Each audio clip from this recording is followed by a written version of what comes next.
सारिखे आचरावे, क्रिया पालटे भक्तिपंथे चिजावे।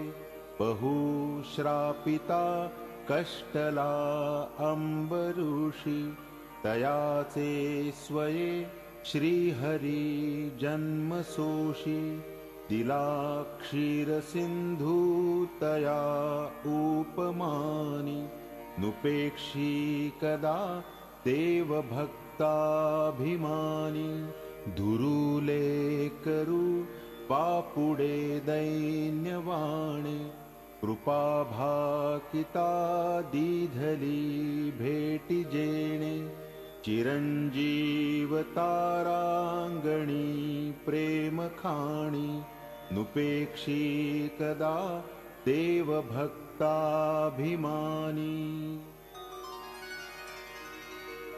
गजेंद्रु महासंकटी वाट पाहे, तया कारणे श्रीहरी धावताहे। उडी घातली जाहला जीवदानी, नुपेक्षी कदा देव भक्ता।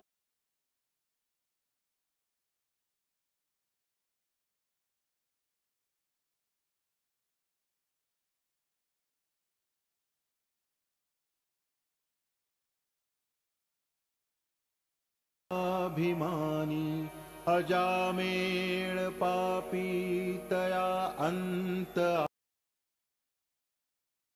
आनी।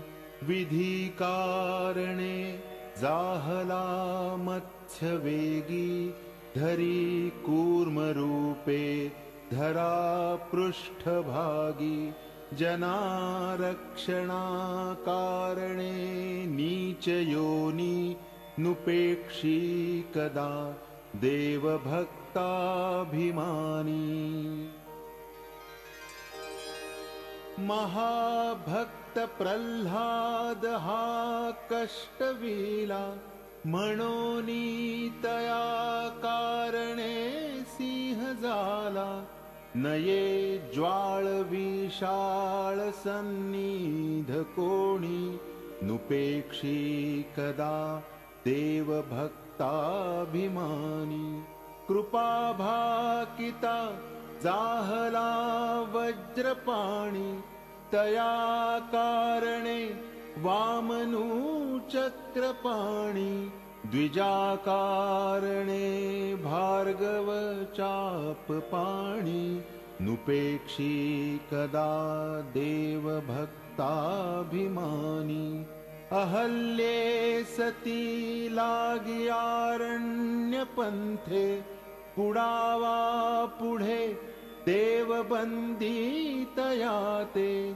पळे सोडिता घाव घाली निशाणी, नुपेक्षी कदा रामदासाभिमानी। तये द्रौपदी कारणे लागवेगे, त्वरे धावतु सर्व सांडूनि मागे। कळी लागी जाला असे बौद्ध मौनी, नुपेक्षी कदा देव भक्ताभिमानी। अनाथादिना कारणे जन्मताहे, कलंकी पुढे